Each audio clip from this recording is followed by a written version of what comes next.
Hello, I am Optimus Prime. The following video will be in French. Please enjoy.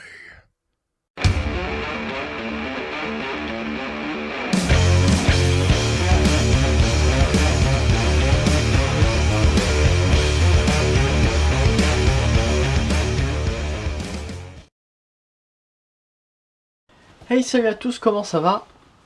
C'est Leader d'ailleurs, j'ai oublié de le dire. Comment ça va? Moi ça va très bien. Aujourd'hui on se retrouve pour une review sur un Transformers que j'ai attendu pendant très longtemps. En effet, je l'ai trouvé en magasin, je me suis dit ça serait bien que je l'achète. Je me suis tourné vers les reviews. Quand je suis retourné en magasin, il n'y était plus. Donc c'est le Scout Class Ejector. Ejector est un petit Transformers de Revenge of the Fallen qui se transforme en micro-ondes. Pas en micro-ondes, excusez-moi. En grille-pain. Et c'est excellent. C'est juste super. Bon, il y a beaucoup de panneaux, comme ça on voit les différentes séparations, mais bon, c'est du Scout Class. On a quelques éraflures de peinture là, mais c'est pas très grave. Ici, bizarrement, on en a moins que là. On a moins de détails aussi. Ici, on a plus de détails avec le bouton, le minuteur. Ici, on n'a rien. On a les pieds en dessous avec... on voit quelques trucs, dont la tête, là. De derrière, il n'y a rien non plus. Donc voilà, vraiment, il faut le regarder de dessus, comme ça, ou un des deux côtés. Je suis d'ailleurs en train de le détacher. On a le fil avec la prise au bout. J'ai dû recoller une petite partie, mais bon, ça c'est pas très grave. C'est juste que c'est un petit peu fragile, là, les petits picots au bout. Donc il est juste excellent. En comparaison, par exemple, avec un autre à peu près Scout Class, le Human Lions Sandstorm de Dark of the Moon. Alors, pour le transformer, ça reste assez simple. On prend les pièces qu'il y a ici, on les sort, ça va devenir les jambes. Attendez, non, c'est cette partie-là qu'il faut sortir.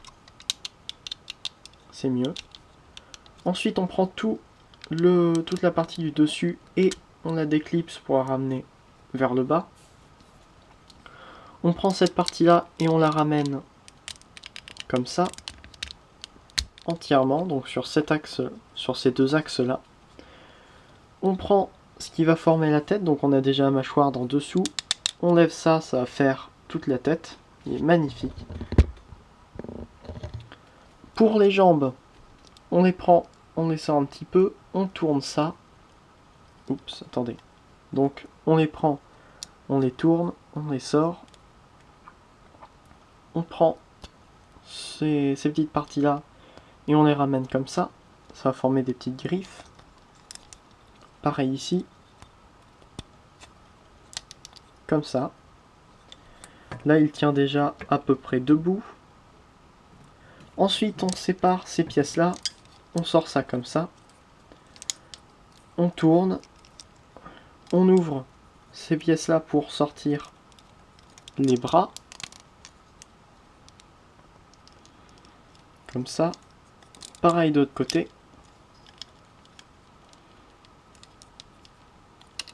On ramène ça dans le dos. Et vous pensez peut-être que c'est tout. Eh bien non, parce qu'en réalité, il n'a pas 2 bras, mais il en a 4. Et oui, ces petites pièces ici forment 2 autres bras. Donc comme ça, on a notre petit Decepticon fou à 4 bras.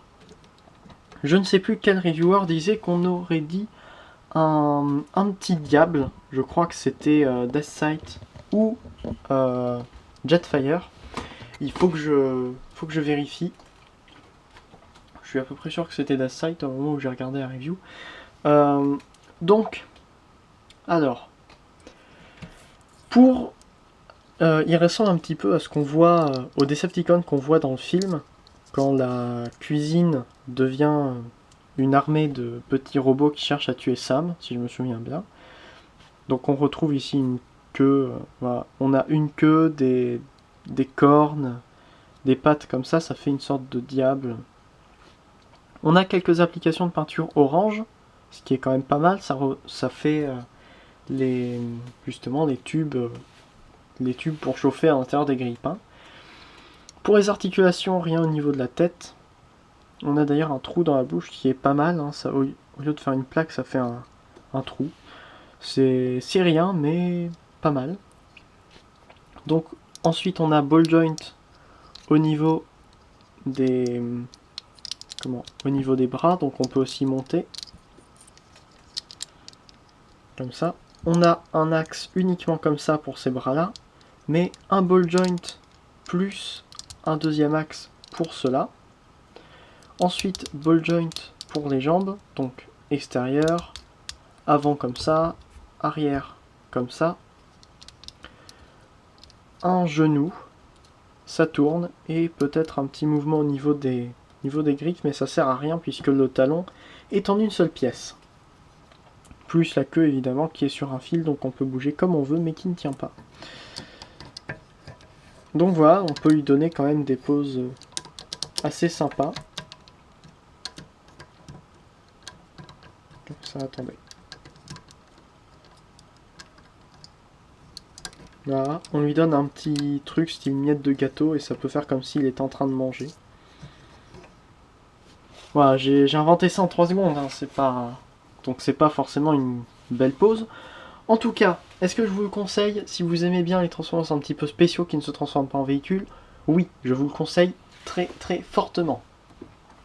Si vous aimez bien aussi les petits robots qui ont l'air fous et qui ont 4 bras, oui, je vous le conseille tout autant. D'ailleurs, les bras, on peut les ramener jusque là.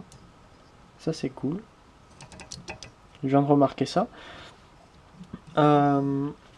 Donc voilà, il est plutôt pas mal. Il est assez petit, encore une fois. J'ai un autre Skull Class ici. Voilà, c'est le Skull Class du premier film. Donc forcément, il est un petit peu grand. Enfin, Universe Movie. Donc il est un petit peu grand. Mais on voit quand même que lui est assez petit. En même temps, il a de grosses épaules. Donc ça compense. Au lieu d'avoir un Transformers bien proportionné, on a un Transformers avec 4 bras. Donc forcément, il est plus petit pour respecter la quantité de plastique. J'arrive pas à prendre mes respirations entre chacune de mes phrases. Donc au final, je vous le recommande vraiment beaucoup. Je l'ai attendu et maintenant je suis vachement content de l'avoir. En tout cas, n'hésitez pas à me retrouver un petit peu partout sur mon blog, à suivre l'actualité de ma chaîne en vous abonnant, à aimer cette vidéo si vous l'avez aimée, à me le faire savoir en commentant un petit peu, une petite phrase, ça me fera plaisir. Donc voilà, stay there Optimus, transfan un jour, transfan toujours. Allez, salut!